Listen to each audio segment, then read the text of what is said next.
There's a machine sitting in a lot of kitchens right now, $800, $1,200, maybe $2,000, that its owner bought with genuine excitement, used for 3 months, and now treats like an expensive kettle. One button, one espresso, done. The fantasy was convenience. The reality is something more complicated. And then there's a different version of this story.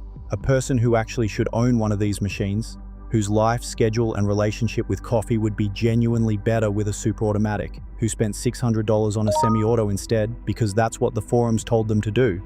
Now they're pulling inconsistent shots, constantly adjusting grind settings, and wondering why this hobby feels like a second job. The discourse around superautomatic espresso machines is broken. The enthusiast community dismisses them as convenience appliances for people who don't really care about coffee. The marketing says they're the answer to everything. Neither of those takes survives contact with reality. So let's get into what these machines actually are, what they're not, and more usefully, who belongs on which side of this argument. Let's be precise about what we're talking about.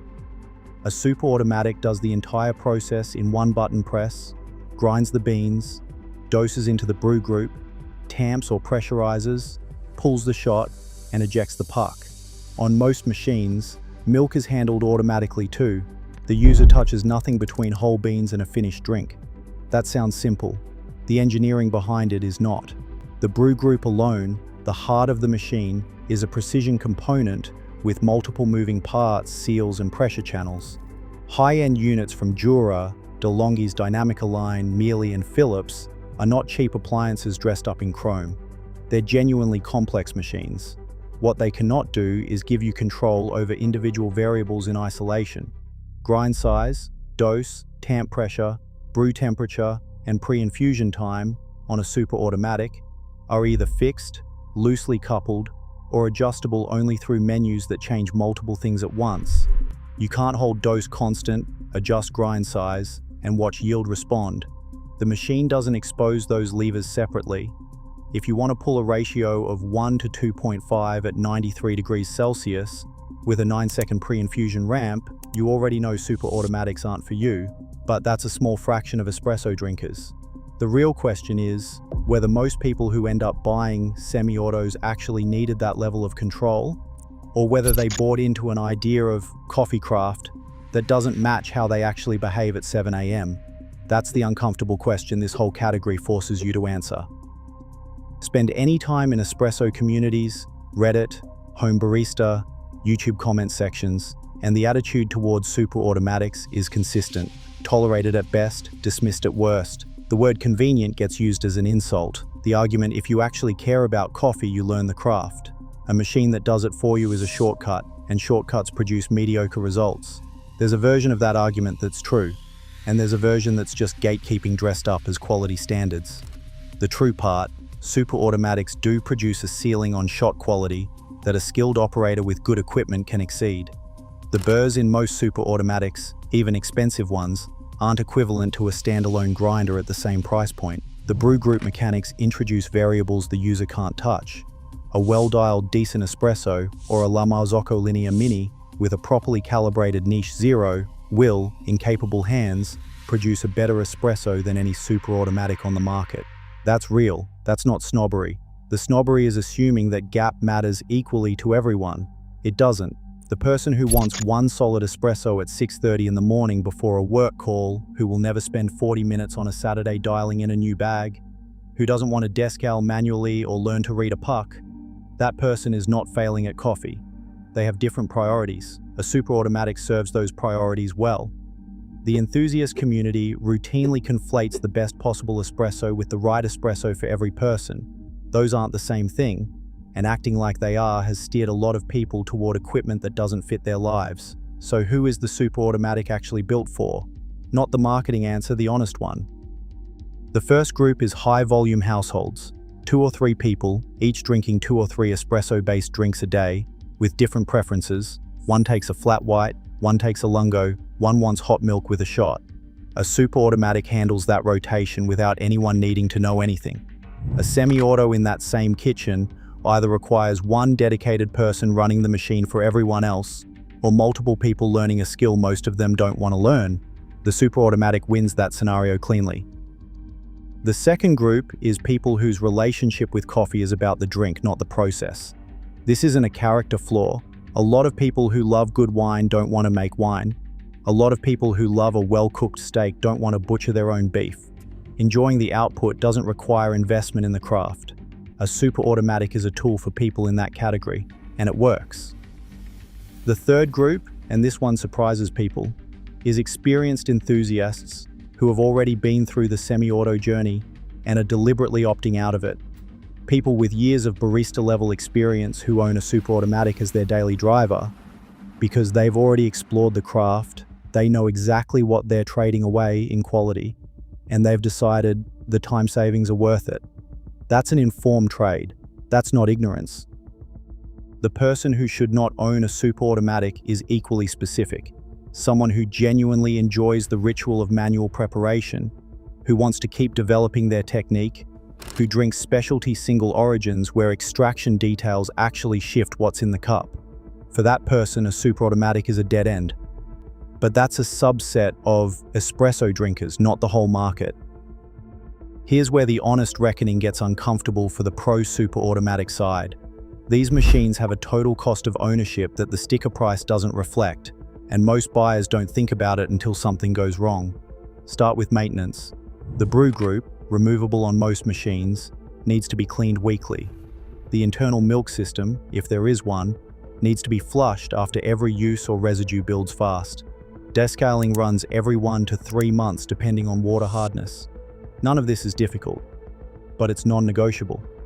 Skip it consistently, and you're heading toward expensive repairs, or a machine that starts producing inconsistent results and eventually stops. Then there's service. Superautomatics are sealed systems.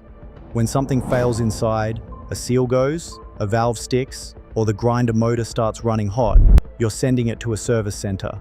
Repairs run $150 to $400 or more depending on the brand and the fault. On a $700 machine, that's a real percentage of replacement cost. And unlike a semi-automatic, where individual parts can often be swapped by the user, superautomatic repairs are rarely do-it-yourself friendly. Burr replacement almost never comes up in reviews either. The integrated burrs wear over time. Replacement sets exist for some models, not all, and getting them installed isn't always straightforward. None of this makes these bad machines, but the person buying a $900 Jura should understand they're not just buying a $900 machine. They're entering an ongoing relationship with it that includes maintenance costs, potential service bills, and a dependency on the manufacturer's support network. For some brands, that network is solid. For others, it's a problem waiting to happen. The quality gap between a superautomatic and a well-run semi-auto is real. Here's exactly where it comes from. The grinder is the biggest factor. Integrating the grinder means the burr set is a compromise, smaller diameter, built for throughput rather than grind uniformity. Grind uniformity drives extraction evenness. Uneven grinds produce a mix of over-extracted and under-extracted particles in the same puck, which puts a ceiling on how clean and structured a shot can taste. A standalone grinder under $300, like a Baratza Encore or a Timor C3, will outperform the integrated burrs in most superautomatics at the same combined price point. The brew group adds another layer. On a semi-auto, you're controlling tamp pressure, dose weight, and yield directly. The feedback is immediate and tactile. On a superautomatic, you're adjusting through menus and reading results from the cup. The resolution of control is lower. At the $500 to $800 range, that gap is real. A Breville Barista Express against a Philips 3200. The semi-auto wins on shot quality with a skilled operator, and it's not close. At the $2,000 to $3,000 range, it gets more complicated. A Jura Z10 or a Jura Giga 6 is a substantially better machine than anything at the budget end of superautomatics, and the gap versus an equivalently priced semi-auto setup narrows, though it doesn't close. But here's the question the gap argument usually skips. How often does that difference actually land in the cup for the person drinking it? If you're pulling shots into a milk-based drink, espresso is one component among several. The delta between a superautomatic shot and a semi-auto shot, in a flat white or a cortado, is smaller than it reads on paper. In a straight shot of a light roast single origin, it's more audible. Context matters. The enthusiast community's failure is treating craft investment as a universal quality standard. The marketing industry's failure is the opposite, selling superautomatics as though they produce barista-equivalent results, which they don't, and burying the maintenance reality under lifestyle photography. Both distortions cost people money. The enthusiast distortion pushes buyers towards semi-auto setups they're not ready for. A $600 machine plus a $300 grinder is a $900 investment that requires time, attention, and a real learning curve before the results justify it. A meaningful number of people who go that route end up with gear they don't fully use, pulling mediocre shots because they never got deep enough to dial it in properly. That's not a better outcome than a superautomatic. It's a worse one, at higher cost. The marketing distortion pushes buyers into superautomatics with unrealistic expectations and no sense of what ownership involves. That's the person who buys a Jura expecting cafe-quality espresso, gets something close but not quite there, and either lives with quiet disappointment or lists it for sale within the year. The honest version of both conversations is the same conversation. What do you actually want from this? How much time are you willing to give it? And what does your real morning routine look like? Not the aspirational version, the actual one. That question almost never gets asked in reviews, forum threads, or YouTube comparisons.